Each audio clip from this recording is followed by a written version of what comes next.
या अल्लाह या रहमान या रहीम।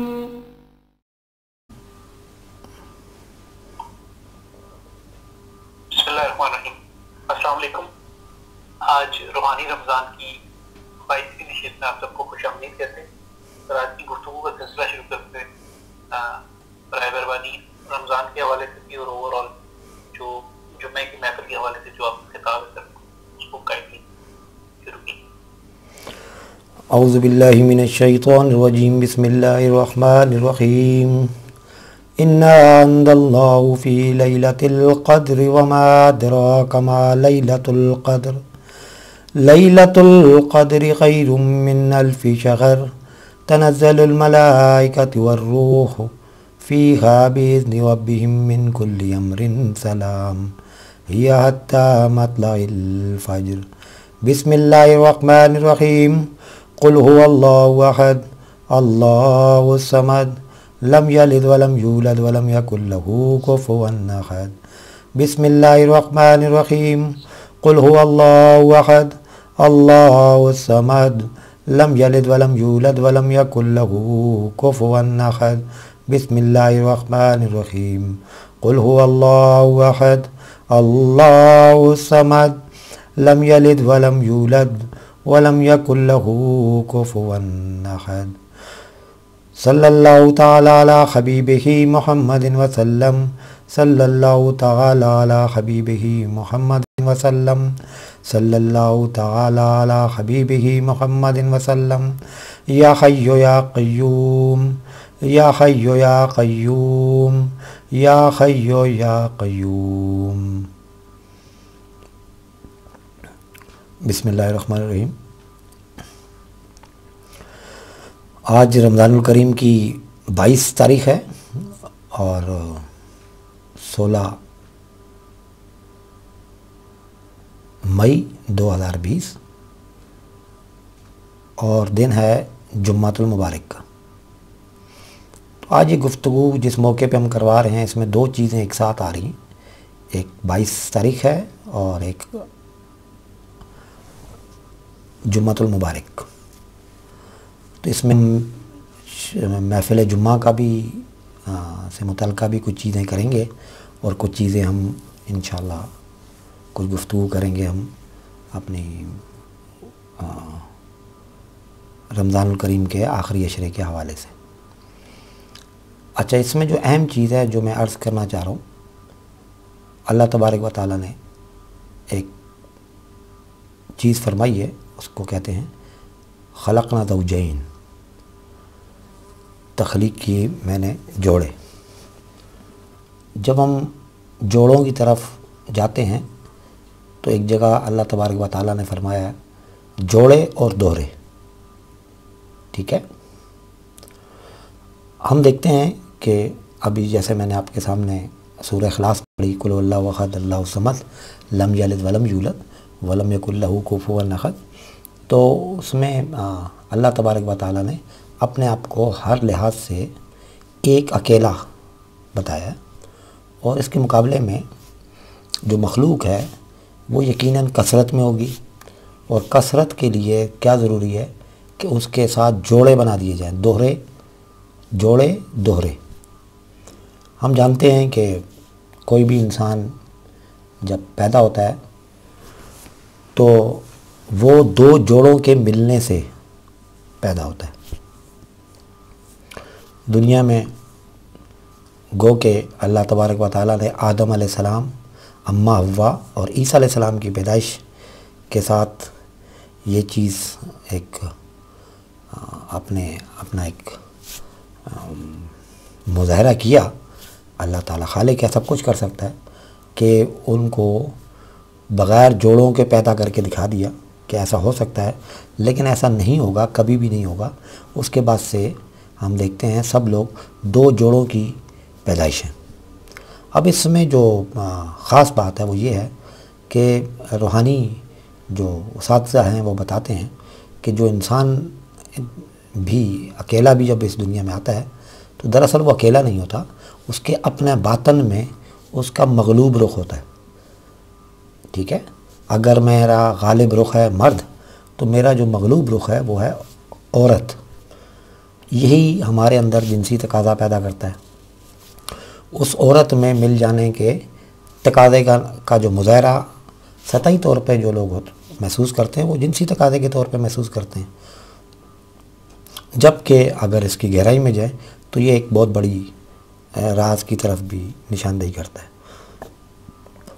गालिब गुमान यही है कि आदम अलैहिस्सलाम ने, चूँकि वो खलीफतुल अर्ज़ थे, तो वो ये इल्म जानते थे, तो उनसे ये चीज़ सरजद हुई सबसे पहले कि उनसे अम्मा हव्वा, उनका जो मगलूब रुख था, तो वो उनसे सामने आया। मतलब जो उनका ज़ौज था, उनका जो जोड़ा था, आप और हम सब जानते हैं, कुरान में भी है कि वो अम्मा हव्वा के साथ फिर वो जन्नत में गए। हदीस में भी और मुख्तलिफ़ रवायात में इसमें मुख्तलिफ़ किस्म की बातें बताई जाती हैं कि क्या वजह थी, अम्मा हव्वा कैसे पैदा हुई, क्यों पैदा हुई, ख्वाब देखा और जो भी इसकी वजह थी। लेकिन दरअसल आदम अलैहिस्सलाम उस मगलूब हिस्से को एक्टिवेट करने का इल्म रखते थे, इस वजह से उन्होंने ऐसा किया।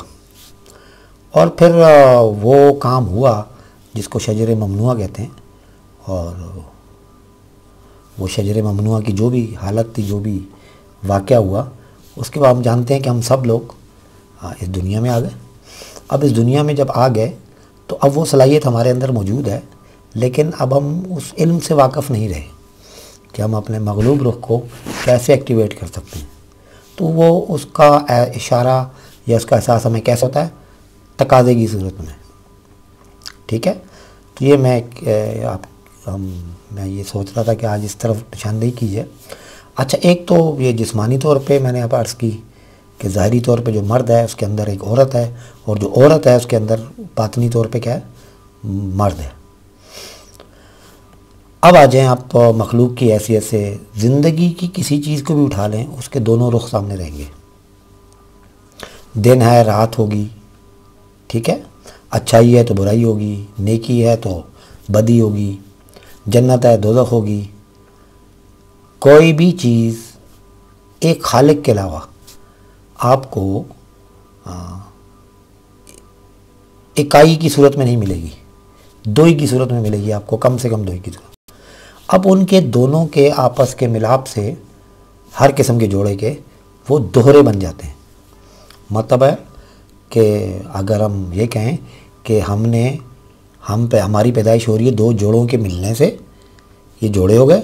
अब जब मैं पैदा हो गया तो मेरे अंदर भी तो एक जोड़ा है, तो ये हो गया दोहरा।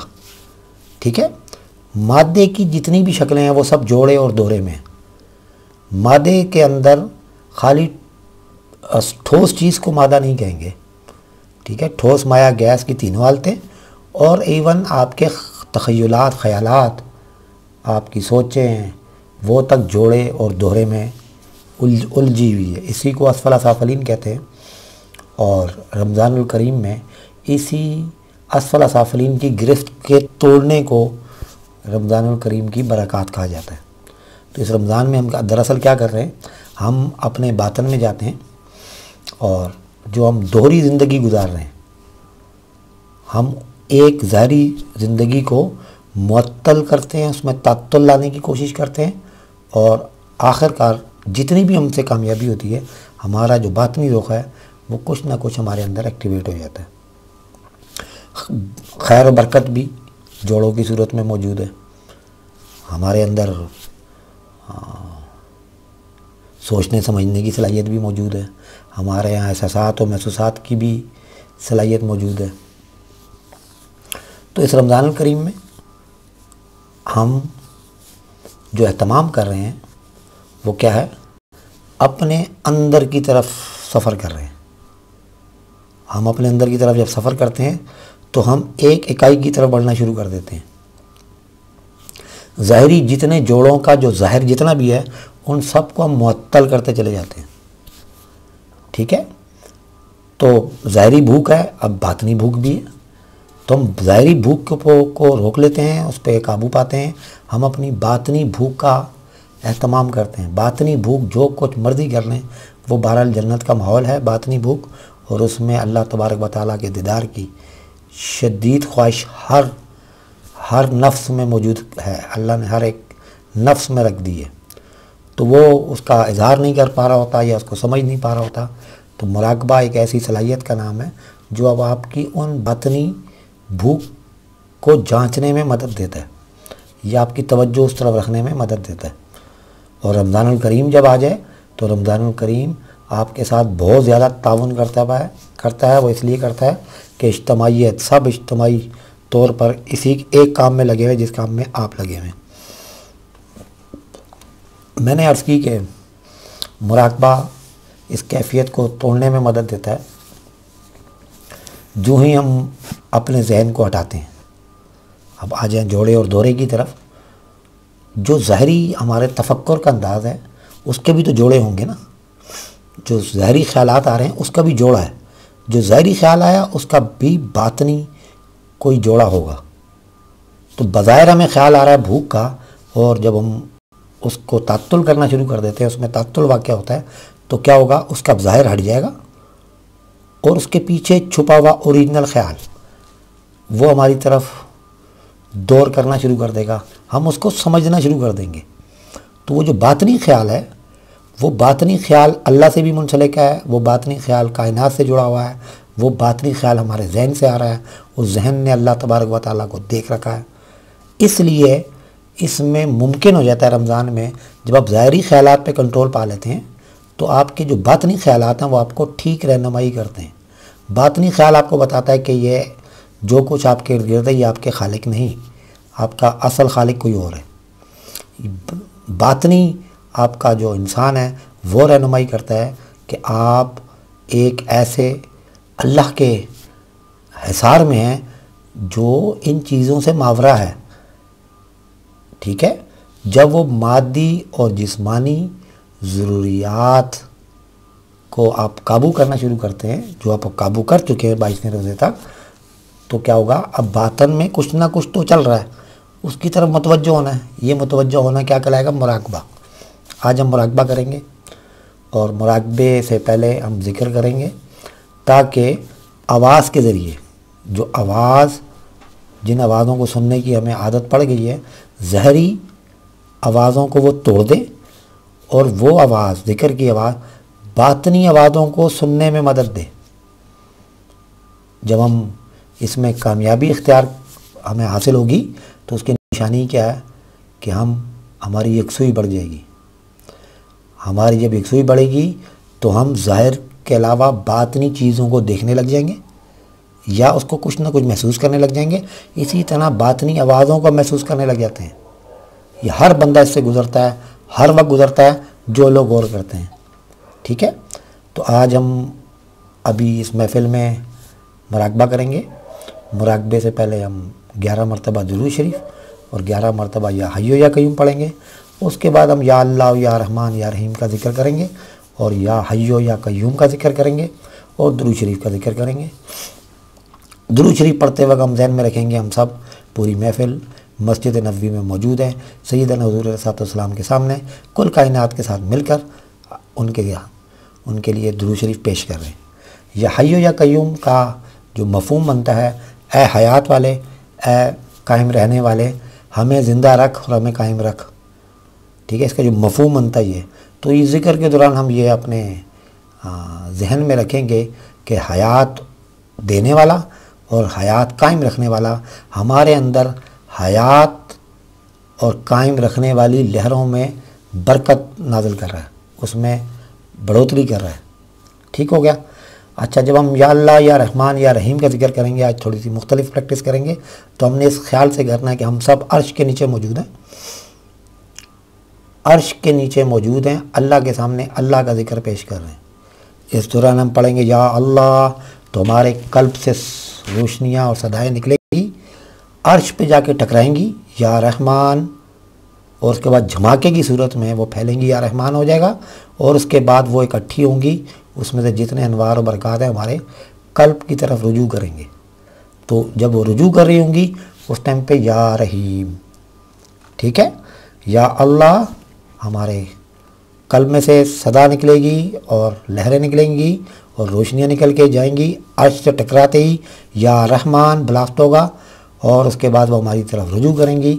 वहाँ से जो कुछ आएगा अल्लाह की तरफ से तो वो कंसंट्रेट करेगा हमारे कल्ब की तरफ।